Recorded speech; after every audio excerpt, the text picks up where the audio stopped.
And welcome. तो आज हम लोग इस वीडियो में देखने वाले हैं क्लास 10 साइंस का आवर इन्वायरमेंट वाला चैप्टर का next topic.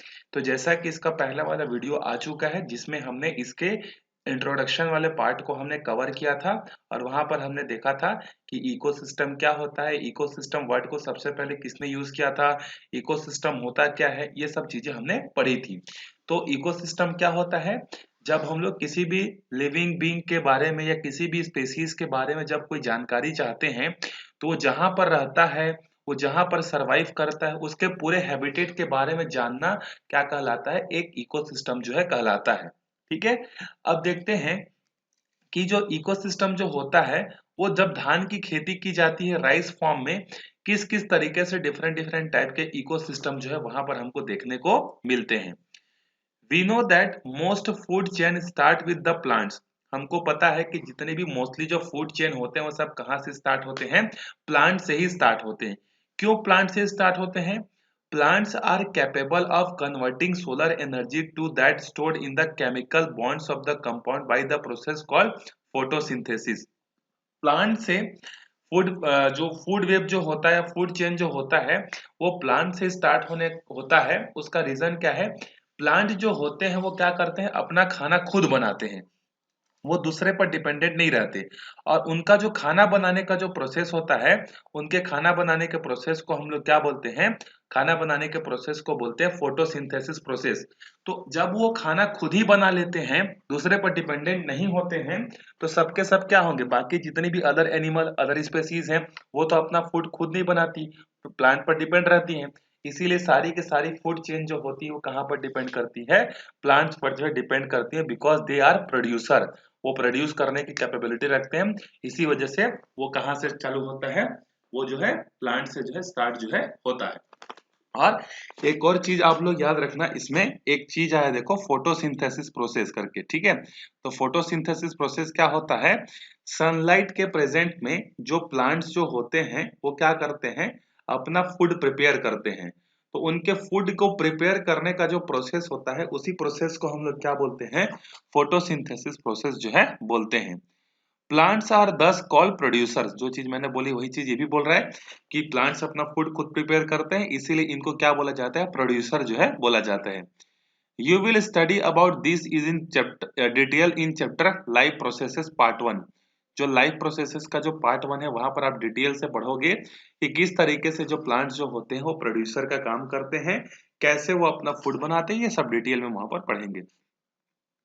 All organism other than producer in a food chain are usually consumers।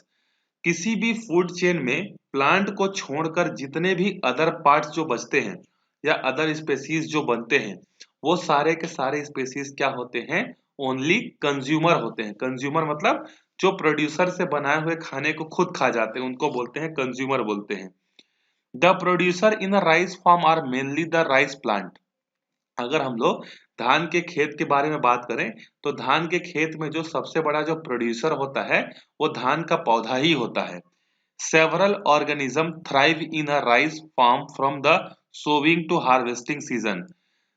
धान के बोने से लेके धान के कटने तक, मतलब राइस के जो सोविंग है वहां से लेके हार्वेस्टिंग सीजन तक बहुत सारे क्या होते हैं, ऑर्गेनिज्म जो है आते हैं, चले जाते हैं और कुछ टाइम तक रहते हैं, फिर वापिस उनकी डेथ हो जाती है और पूरे के पूरे सीजन भर ये साइकिल जो है चलते रहता है।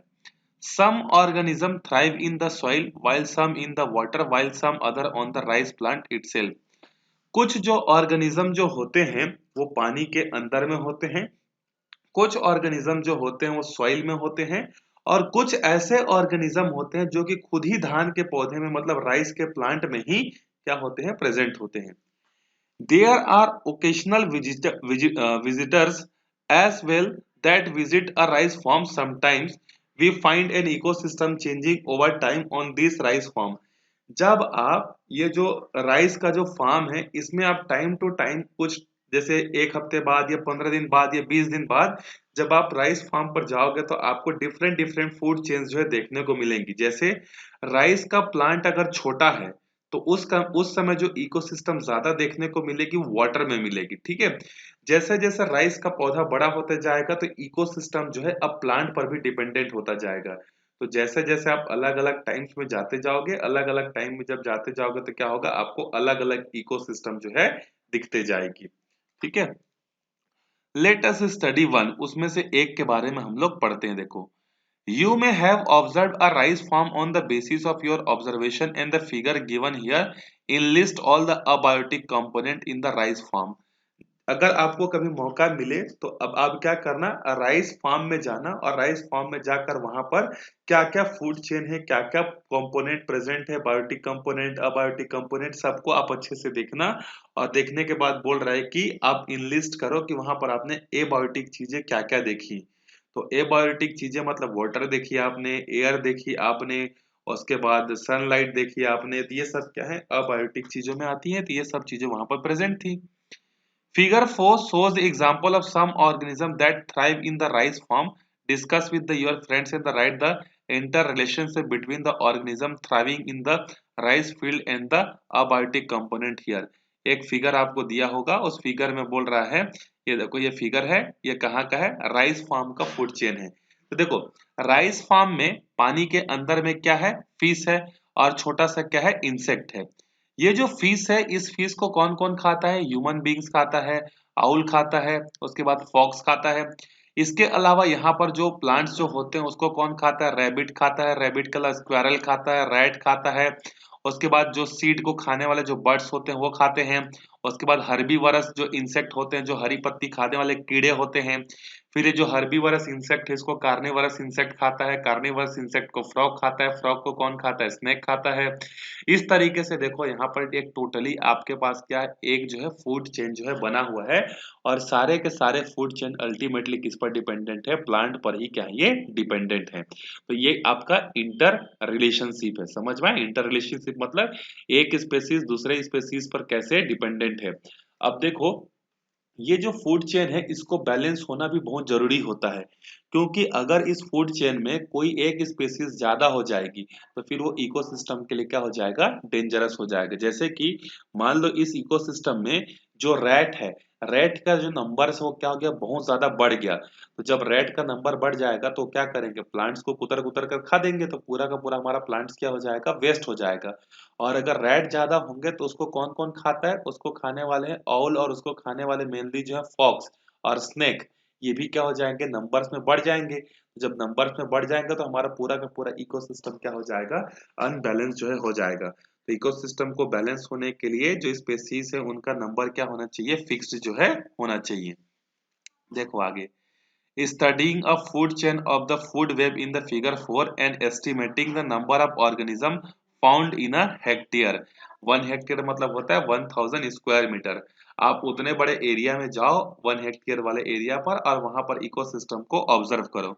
या आप एक एग्जांपल ले सकते हो, एक एस्टिमेशन ले सकते हो कि 1 हेक्टेयर में इतनी सारी चीजें जो है इतने इतने अमाउंट में प्रेजेंट होगी करके, और वो कैसी हैं, नीचे दी हैं। तो ये जस्ट हमारा अजम्पशन है ना कि 1 हेक्टेयर में इतने स्पेसीज होंगे करके। जैसे कि 1 हेक्टेयर में जब हम लोग जाएंगे जमीन पर, तो हो सकता है वहां पर हमको 1 लाख राइस के प्लांट्स मिले, उसमें 1000 रेड्स मिले, और 50 स्नैक मिले, और 5 हॉक्स मिले। ऐसा हो सकता है, ऐसा कोई गारंटी नहीं ना। ये जस्ट एग्जांपल के लिए आपको बता रहा है कि किस तरीके से यहाँ पर स्पेसीज का जो नंबर है वो कम होते जाता है। Discuss with your friend about this example and answer the following. Which organism are consumer in the given food chain?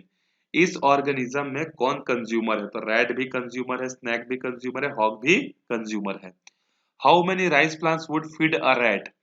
देखो, टोटल प्लांट से यहाँ पर 1 लाख, तो एक रैट को कितना मिलेगा, 1 2 3 4 5, और रैट है 1000, डिवाइड कर दो, 1 2 3, 1 2 3।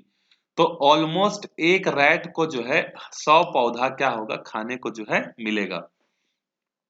अ hawk feed on how many snake? 5 hawk है, 50 स्नैक है, तो एक हॉक ऑलमोस्ट क्या करेगा, 10 स्नैक को जो है खाएगा। इट रेड और if rat are killed how would it effect the rice plant, snake and the hawk? ये बोल रहा है कि अगर रैट को मार दिया जाएगा तो किस तरीके से इकोसिस्टम पर इफेक्ट पड़ेगा। तो मैंने अभी बताया कि अगर इसमें से किसी भी एक स्पेसीज का नंबर अगर कम हो गया या ज्यादा हो गया तो पूरा का पूरा इकोसिस्टम ही क्या हो जाएगा, बर्बाद हो जाएगा और अनबैलेंस हो जाएगा।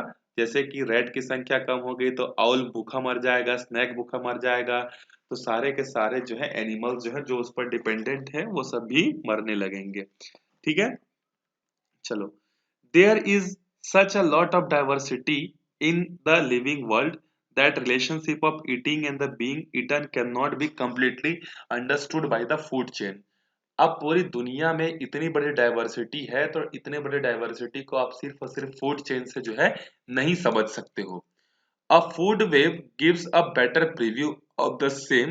We find as we study food chain and the food webs that some organisms are solely dependent on the plants while the some other are solely dependent on the other organism. तो आप food chain से नहीं समझ सकते तो हम लोग किससे समझेंगे? फूड वेब से समझेंगे। मतलब फूड चेन से जो बड़ा चेन जो होता है उसको बोला जाता है फूड वेब। तो फूड वेब में आप बहुत सारी चीजें जो है समझोगे। This gives an idea that there are different levels in this relationship of eating and the being eaten. We call the levels are the trophic levels. अब इसको समझने के लिए, इसको इजी बनाने के लिए जो हमारा फूड वेब है उसको अलग अलग लेवल्स में डिवाइड कर देते हैं और उन अलग लेवल्स को क्या बोला जाता है? ट्रॉपिक लेवल्स जो है बोला जाता है। ठीक है, अब यहाँ पर देखो, उसी के बारे में हम लोग यहाँ पर देखेंगे इकोसिस्टम एंड ट्रॉपिक लेवल्स क्या क्या होते हैं। You may have observed several food chain in the food web of the rice field. आपने राइस फील्ड में बहुत सारे फूड वेब जो है आपने देखे, बहुत बड़ा फूड वेब था वो, था कि नहीं? बहुत बड़ा। We found there that the food chain started with the mainly the rice plant, और वो जो फूड वेब था या फूड जो चेन था वो कहाँ से चालू हो रही थी? राइस के प्लांट से चालू हो रही थी। Those that feed on the rice plants like the sparrow, herbivorous insect, rats, rabbits, squirrel, etc. are primary consumer. तो जो प्लांट्स को जो खाते हैं वो क्या कहलाते हैं? प्राइमरी कंज्यूमर कहलाते हैं। अब इन प्राइमरी कंज्यूमर को जो खाता है उसको बोलते हैं सेकेंडरी कंज्यूमर। सेकेंडरी कंज्यूमर को जो ईट करता है उसको क्या बोलते हैं? टर्सरी जो है हम लोग बोलते हैं। तो वही चीज यहाँ पर दी हुई है, देखो। जो प्रोड्यूस करता है, जैसे फूड जो फार्म वाला एग्जांपल था उसमें प्रोड्यूसर कौन था? प्लांट। तो प्लांट को हम लोग क्या बोलेंगे? पहला ट्रॉपिक लेवल। फिर इसको खाने वाले कीड़े मकोड़े थे, हर्बीवरस थे, वो क्या कहलाएंगे? Second trophic level. उसको खाने वाले औल वगैरह थे वो थर्ड कहलाएंगे। उसको खाने वाले फोर्थ ट्रॉपिक लेवल में जो है कहलाते हैं। ठीक है, usually in a population of organism of a particular trophic level we may find comparatively feeding behavior. Those on the higher trophic level are dependent on the lower trophic level. देखो, जो जितना हायर ट्रॉपिक लेवल पर होगा वो उतना ही ज्यादा क्या होगा? नीचे वाले ट्रॉपिक लेवल पर जो है डिपेंडेंट जो है होगा।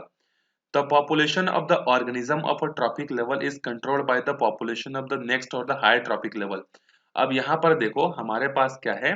इस तरीके से एक सीढ़ीदार है, एक हमारे पास सबसे नीचे में क्या है? प्रोड्यूसर है, फिर उसके बाद क्या है? प्राइमरी कंज्यूमर है, फिर उसके बाद क्या है? सेकेंडरी कंज्यूमर है, फिर उसके बाद क्या है?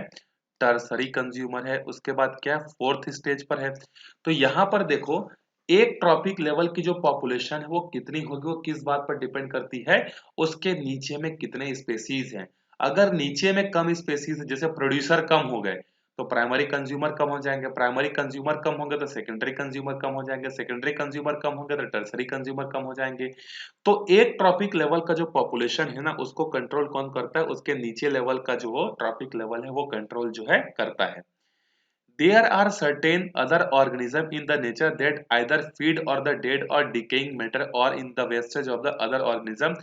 These may be scavengers like crow, cockroach, etc. or the decomposer like bacteria and fungi. हमारे दुनिया में कुछ ऐसे भी ऑर्गेनिज्म होते हैं जो मरे हुए चीजों को क्या करते हैं? खाते हैं। जैसे कि स्कैवेंजर हो गया, जिसको बोला जाता है क्रो, कौवा हो गया, कॉकरोच हो गया। ये सब क्या होते हैं? जब किसी की बॉडी डेड हो जाती है तो उसी के डेड बॉडी को ये क्या करते हैं? खाते हैं। ठीक है, तो अब यहाँ पर देखो हमारे पास एक क्या है? एक प्रॉपर डायग्राम है। देखो, प्राइमरी ट्रॉपिक लेवल का भी अगर कोई प्लांट वगैरह मर जाता है तो उसको कौन खाता है? स्कैवेंजर्स ही खाते हैं। सेकेंडरी ट्रॉपिक लेवल को भी कौन खाता है? यही खाता है, उसके डेड बॉडी को। टर्सरी का भी जो भी बॉडी मरा हुआ रहता है उसको कौन खाता है? स्कैवेंजर्स जो है खाते हैं। और इसी स्कैवेंजर्स को बाद में कौन खा लेता है? प्राइमरी जो है, जैसे प्लांट वगैरह। प्लांट वगैरह को न्यूट्रिशन वगैरह कहाँ से मिलता है? मरे हुए चीजों से मिलता है, खाद वगैरह से मिलता है। ठीक है, उसी चीजों से जो है ये मिलता है। तो इस वीडियो में हमने यहाँ तक देखा primary trophic level, secondary trophic level, tertiary trophic level और क्वाटरनरी टर्सरी लेवल के बारे में जो है हमने पढ़ा। अगले वीडियो में हम लोग यहाँ से चालू करेंगे जो कि हमारा नेक्स्ट टॉपिक है स्टडी ऑफ इकोलॉजिकल पिरामिड। इसके बारे में डिटेल से जो है हम लोग देखेंगे। तो मिलते हैं अगले वीडियो में, तब तक अच्छे से प्रैक्टिस करते रहो। अगर कोई प्रॉब्लम है तो कमेंट करके बता सकते हो। मिलते हैं अगले वीडियो में, तब तक के लिए बाय बाय।